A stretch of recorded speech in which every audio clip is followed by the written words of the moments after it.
দর্শক, এই বিষয়ে সর্বশেষ তথ্য জানাতে তারেক রহমানের গাড়িবহরের সঙ্গে যুক্ত আছেন আমাদের সহকর্মী আলামিন। আমরা সরাসরি কথা বলবো তার সাথে। আলামিন, তারেক রহমানকে বহন করা গাড়িটি এই মুহূর্তে কোথায় আছে এবং জাতীয় স্মৃতিসৌধে পৌঁছতে কতক্ষণ লাগতে পারে বলে মনে করেন?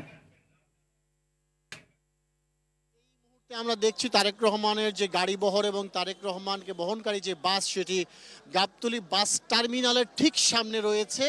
এখানেও হাজার হাজার নেতাকর্মী, বিশেষ করে গাবতলী, মাজার গেট এবং মিরপুর এলাকার হাজার হাজার নেতাকর্মী রাস্তার দুই পাশে দাঁড়িয়ে তারেক রহমানকে অভিবাদন জানাচ্ছেন। তারেক রহমান সবাইকে হাত নেড়ে অভিবাদনের জবাব দিচ্ছেন। আপনারা হয়তো সেই দৃশ্যটি দেখতে পাচ্ছেন। তারেক রহমান বাসের সামনে দাঁড়িয়ে সাদা শার্ট পরিহিত সবার উদ্দেশ্যে হাত নাড়ছেন এবং চেষ্টা করছে সব যারা দলীয় নেতাকর্মী যারা রয়েছে সবাই ভিডিও করে মুহূর্তটিকে ক্যামেরাবন্দি করার চেষ্টা করছে, কেউ কেউ সেলফি তুলে রাখার চেষ্টা করছে। আমরা দেখছি তারেক রহমানের গাড়ি বহরের সাথে সাথে যেই জনতার ঢল ছিল তারাও সামনের দিকে এগিয়ে আসছে।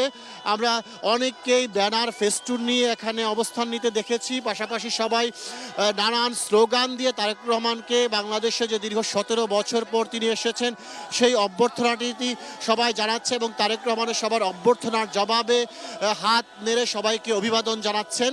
আমরা তারেক রহমানের ঠিক পেছনে দেখতে পাচ্ছি বিএনপি মিডিয়া সেলের সদস্য আতিকুর রহমান রুমন এবং তার ডান পাশে রয়েছেন তার ব্যক্তিগত কর্মকর্তা আব্দুর রহমান সানি। এই দুজনকে আমরা দেখতে পাচ্ছি। পাশাপাশি তার গাড়িতে আমরা সম্ভবত নিরাপত্তা কর্মকর্তা শামসুল ইসলামকেও দেখতে পাচ্ছি।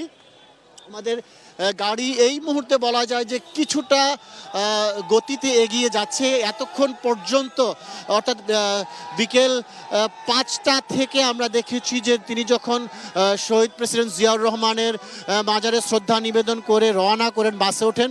এই 5টা থেকে এখন প্রায় 7টা বেজে যাচ্ছে, অর্থাৎ 2 ঘন্টা। এই 2 ঘন্টায় তিনি কেবল গাবতলী বাস টার্মিনালের সামনে এসে পৌঁছেছেন এবং সামনে আমরা যতই যাচ্ছি ততই দেখছি যে নেতাকর্মীদের ঢল।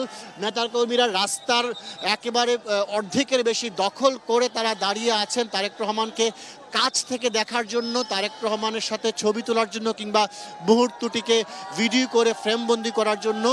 প্রত্যেকের মধ্যে সেই একই ধরনের উচ্ছ্বাস। শুধুমাত্র দলীয় নেতাকর্মী নয়, সাধারণ মানুষের মধ্যে আমরা সে ধরনের উচ্ছ্বাস লক্ষ্য করতে পেরেছি। আশপাশের যত সাধারণ মানুষ রয়েছে, বিশেষ করে গাবতলী বাস টার্মিনাল এলাকায় বিভিন্ন বাস পরিবহনের সাথে যে শ্রমিকরা যুক্ত রয়েছেন, তারা সবাই তারেক রহমানকে এক নজর দেখার জন্য, তাকে অভ্যর্থনা জানানোর জন্য এই রাস্তার মাঝে এসে দাঁড়িয়েছেন। আপনারা হয়তো সেই দৃশ্যটি দেখতে পাচ্ছেন, কি অসংখ্য জনতার ঢল এখানে আমরা দেখতে পাচ্ছি। এবং আমরা শুনেছি যে গাবতলী এলাকাতে একই অবস্থা। পাশাপাশি গাবতলী পার হয়ে হেমায়েতপুর কিংবা সাভার বাস স্ট্যান্ড সব জায়গাতেই নেতাকর্মী থেকে শুরু করে সাধারণ মানুষ অপেক্ষমান রয়েছেন তারেক রহমানকে এক নজর দেখার জন্য, তাকে অভ্যর্থনা জানানোর জন্য।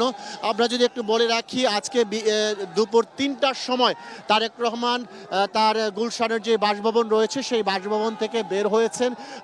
প্রথমে তার যে কর্মসূচি ছিল তার পিতা শহীদ রাষ্ট্রপতি জিয়াউর রহমানের সমাধিতে শ্রদ্ধা নিবেদন, সেখানে তিনি প্রায় 2 ঘন্টার ব্যবধানে সেখানে পৌঁছান এবং সেখানে পৌঁছে প্রথমে স্থায়ী কমিটির থেকে শুরু করে অন্যান্য যে নেতৃবৃন্দ রয়েছেন তাদেরকে সঙ্গে নিয়ে শ্রদ্ধা নিবেদন করেন। পরে তিনি নিজে একাই শ্রদ্ধা নিবেদন করেন এবং একা একা মোনাজাত করেন। আমরা দেখেছিলাম যে তিনি তার চোখ বেয়ে পানি পড়ছিল, বাবার কথা মনে পড়ে। দোয়া শেষে তিনি টিস্যু দিয়ে তার চোখ মুছছিলেন, সেই দৃশ্যটি আমরা দেখেছি। তো আমাদের এই যাত্রা সাভার জাতীয় স্মৃতিসৌধ পর্যন্ত, সেখানে তিনি শ্রদ্ধা নিবেদন করবেন। যে পরিস্থিতি দেখছি হয়তো আর কয়েক ঘন্টা লেগে যেতে পারে সাভার পর্যন্ত পৌঁছতে।